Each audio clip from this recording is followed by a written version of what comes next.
Captain's log, stardate 23. I can't get that freaking right. You ready? Captain's log, stardate 2123.5. The Starship Enterprise, adrift for 3 hours, is in a death grip with a previously unknown alien entity and is advancing towards the gas planet Deneva 6 in the regular solar system.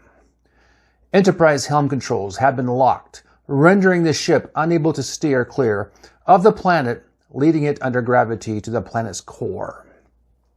On board the Enterprise, a contingent of 3 aliens are meeting in the conference room to negotiate with the captain and senior officers for their surrender. Captain Kirk, Spock, and Security Officer Dickerson sit across the table from aliens Drac, Pullet, and Gorg to begin negotiations. "What do you want?" Kirk asked. "We want to know why you have invaded our system," Gorg replied. "What is it you want from us?" "We don't want anything from you," Kirk replied. "We didn't detect you before you rendered our ship incapable. I think you have a misunderstanding." "You expect me to believe you wandered here by accident?" Gorg asked, unconvinced. "And that you really had no idea where you were going or who we are?" Spock spoke up. "I am unfamiliar with your race." "Who are you?" Gorg asked. "Spock, the science officer." "Science officer, huh?" Gorg asked in disbelief. "Our records indicate this system has never been occupied," Spock replied. "Nor is it capable of maintaining life related to intense solar storms that periodically sweep through." "I see," Gorg replied. "Your records seem to be inaccurate." "Obviously," Spock replied with a glare, "but I see no need to keep the Enterprise in peril because of an error." "I'm not convinced there was an error," Gorg snapped back. "This ship has military capabilities, does it not?" Kirk replied, "Yes, we have limited military capabilities, but that is for defense only." "You could take out an entire city from what I've been told," Gorg said. "Is that your plan? To take us out one city at a time?" "We don't know which planet you are from," Kirk snapped back. "You obviously don't live on the gas planet. There must be a Class M planet around here somewhere in this solar system." Spock spoke up. "Yes, Captain. We have determined that there are 4 Class M planets in the solar system, all capable of supporting life." "See," Gorg barked back, "you do know more than you're letting on. This information has just been made available. We did not know anything about you, your race, or solar system prior to your attack on the Enterprise. We did not attack your starship. We rendered it incapable of its ability to navigate," Gorg replied. "None of you have been harmed." "Reinstate our ability to navigate, and we can continue the conversation before it's too late," Kirk said. "We have plenty of time," Gorg said. "We don't want to give up our hand too early." Just then, a red alert blared over the speakers, with flashing red lights indicating the Enterprise was in peril. "Captain," Sulu called over the intercom, "we have an unknown ship on our monitor." "Shields up," Kirk yelled. "Power, photon torpedoes. I'll be there soon." "What about us?" Gorg asked. "Are you going to leave us here?" "No, I need you to identify the ship," Kirk replied. "Everyone to the bridge." The doors to the turbolift opened, and the group entered the bridge. On the main viewing screen was a gray ship, basic in design but obviously close enough to be a threat. "What is that?" Kirk asked, as he took his seat in the captain's chair. Or should I ask, who is that? Gorg stepped down and stood beside Kirk. Spock took a position on the opposite side. "I don't recognize the ship," Gorg responded. "Not one of ours." "Sulu, do you have any information?" Kirk asked. "Basic dimensions," Sulu replied. "We can't penetrate the hull to get life readings or anything else." "Uhura, try to contact the ship," Kirk snapped. "Yes, Captain," Uhura replied, and attempted to raise the unidentified ship.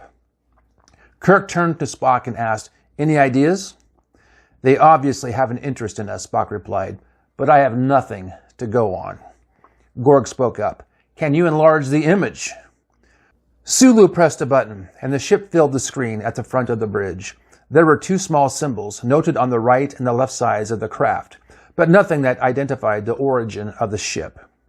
"Do you recognize the ship?" Kirk asked Gorg. "No, I've never seen a ship like this, and the symbols mean nothing," Gorg replied. "Uhura, any response?" "I get a signal, but it sounds like noise," Uhura replied. "The computer can't identify or decode anything." "But is it coming from the ship?" "I can't confirm," Uhura replied. "So far they haven't tried anything," Kirk said, as he glared at the screen. "Any recommendations?" Spock replied, "I think we are doing what we should be doing. Our shields are up, our photon torpedoes are armed, and we have made no threatening actions towards the alien ship. Our next move would be to try to contact the ship to determine why they are parked off our bow." Gorg raised his hand and waved off Spock's comment. "I disagree. You need to attack the ship immediately before they attack us." "We don't know their motivations, so at this point we sit tight and monitor," Kirk replied. "If you want to transport back to your ship for safety, we can do that." "I do not recommend that action, Captain," Spock said, concerned. "If we transport Gorg and his contingency, he may engage the ship and try to destroy it. I would advise keeping them on board until we can ascertain the motives of the alien ship. We are capable of defending ourselves if necessary." In a flash of light and the crackle of electricity, Albert Einstein appeared on the bridge, standing between the navigation station and the main bridge view screen. He was as everyone imagined, with his wrinkled eyes and unkempt white hair. "Do nothing," Einstein cried out in his broken English-German accent. "You are all in great danger." Spock's eyes widened as he looked up upon the image of Albert Einstein standing on the bridge. "I agree," Spock replied. "And who may you be?" Spock asked the unknown being. "I am Albert Einstein," the entity replied. "Do you not recognize me?" "Yes, I do recognize who you claim to be. But Albert Einstein has been dead for over 300 years, Spock replied. 300 of your years. 3 of mine, Albert Einstein replied. "Have you not heard of my special theory of relativity?" "Of course," Spock replied. "But time travel, as you speak, would require a ship traveling near the speed of light. Is that your ship?" Spock asked. "Yes, that is my ship." Kirk spoke up. "May I ask why you transferred onto my bridge of my ship?" "I have come to save you," Einstein replied, "before you destroy yourselves." "Destroy ourselves? How?" Kirk asked. "We have done nothing wrong." "You will," Einstein replied. "Or should I say your friends here. Once they get back to their ship, they will unleash hell upon your starship." "How do you know?" Kirk asked. "From what I understand, in our brief time together, the professor has mastered time travel in both directions." "Time travel into the past is impossible," Kirk snapped, "and he is from our past." "I don't claim to know the physics, but his knowledge of our demise clearly shows he has seen our future and has traveled into his past to warn us," Spock replied. "Is that true?" Kirk asked Einstein. "Your friend is correct," Einstein replied, the being with the pointed ears. "But why did you come to save us? Won't that interrupt the flow of time?" Kirk asked. "The flow of time has already been modified to a point of no return," Einstein replied. "The best you and I can hope for now is that you survive to live another day. What day that will be is indeterminable in the sea of chaos that surrounds us." "So what should we do?" Kirk asked. "If we do nothing, we will spiral into the gas planet." "Do nothing. That is your best option, and your only option if you wish to survive," Einstein replied. That is the end of my little play.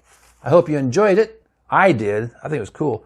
And I think that Captain Kirk and Spock enjoyed it as well. Hey, did you like that? I liked it quite a bit. See, that's my attempt at acting. So I'm going to write some more of these. Like and subscribe if you enjoy what I do. If you don't like it, you probably didn't make it this far anyway. So everybody, say goodbye. Goodbye!